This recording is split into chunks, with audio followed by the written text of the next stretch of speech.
Okay, so in this question, we are asked to find the pH of a 0.4 molar solution of hydrofluoric acid, HF, and we're given the ionization constant, the Ka of hydrofluoric acid, 6.8 times 10 to the minus 4.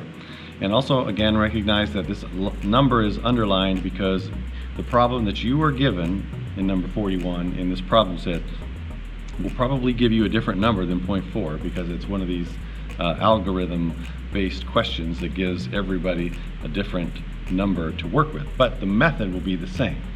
All right, so this is a rice table problem. So we're going to go ahead and set up our rice table. This is what we use to answer this question, and those are the 4 rows in our rice table.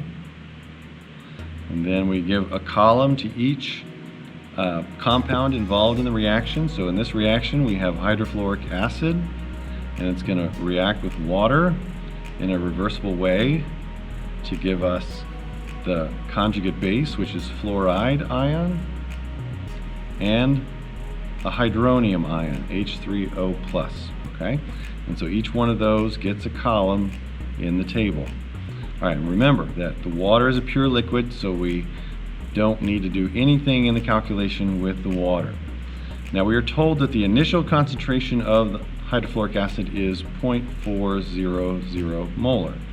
And we're said nothing is said about the fluoride ion concentration or the hydronium ion concentration, so they will be 0.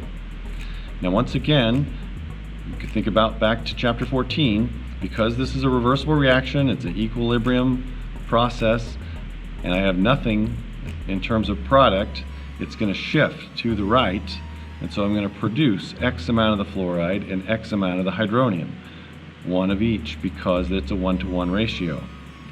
And if I do that, well, they come from the hydrofluoric acid, so I'm going to lose X amount of the hydrofluoric acid. So then I bring the columns down, 0.400 minus X, X, and X. All right. Now the next thing I need to do is I need to substitute these terms, just like we did in chapter 14, substitute these terms into the expression for the equilibrium constant, which is based on the chemical reaction equation. So that's going to be the concentration of each product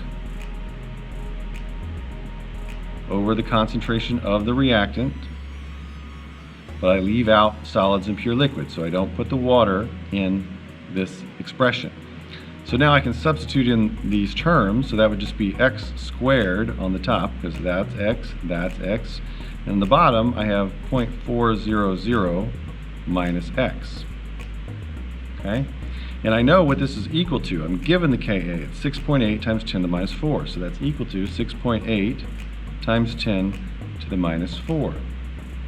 Okay? Now this is one of those problems where you can approximate. You can get rid of this minus x in the denominator. Okay? I can do that. I can approximate because the Ka times 100 is still less than the initial concentration, so it's still less than 0.4. So because of that, I can make the math a lot easier and approximate by getting rid of that minus x. So it reduces down to x squared over 0.400 equals 6.8 times 10 to the minus 4. And so that means if I multiply both sides by 0.4, x squared equals 2.72 times 10 to the minus 4. Okay, just plug that into your calculator, and now you just take the square root of this term right here, okay, square root of that side, square root of that side, and you get that x is equal to 1.65 times 10 to the minus 2. Okay, well, if you look back up here, x is also equal to the equilibrium concentration of hydronium. Okay, and that's what we use to calculate a pH, because the pH is equal to the negative log of the hydronium ion concentration. Okay, so I can just substitute that number in. So the pH is going to be equal to the negative log of x, which is 1.65 times 10 to the minus 2. All right, so you plug that into your calculator and you get that the pH is 1.78.